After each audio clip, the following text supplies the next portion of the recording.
Okay, so this video is going to go over some really basic um, tools in InDesign. After you launch an InDesign program, I want you to go to File, New, New Document. So you can also use Apple N.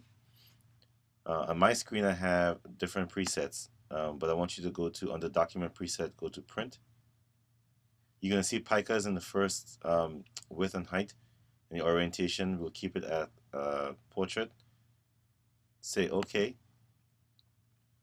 We're going to change the picas to inches, so you have to go to InDesign at the top menu, go to Preferences, then choose Units and Increments. Change the horizontal, make sure this is selected, change horizontal to inches and vertical to inches. Then say OK. You'll now see that your ruler bar is inches. It always starts with a 0 on the left, topmost left corner. So some of the basic things we can do is we can have a text tool. Now by default, because we have one column, there's already a text box inside of the InDesign document. If you click on that text box, you can type into the text box. By double clicking all the text or dragging and selecting, you can then change the properties of that text. You can look up and you can see the different fonts. You can select a font if you know the name, or you can use the pull down menu to choose a particular font. I'm going to go down and choose Baskerville regular.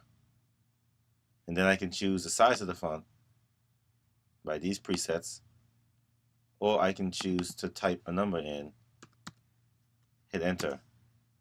Notice that the text will configure to the size of the box.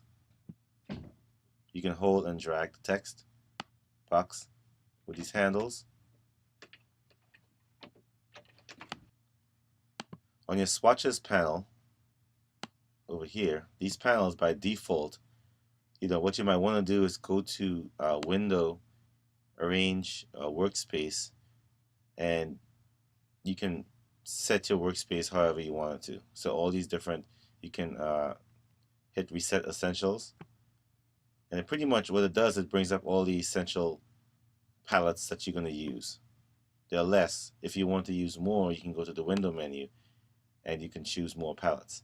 In this case, you'll just be using the really basic panels to start. We'll be using the color panel, the swatches panel, and the stroke panel. So if you want to change the color of the text, you can double click either the entire row of text, the entire 2 lines, or you can select 1 line. Then you can go to swatches, and notice you have to click on the T to change the text. So the T must be selected. So then you can change the font color. You can choose a different set of type, and then you can choose a different color.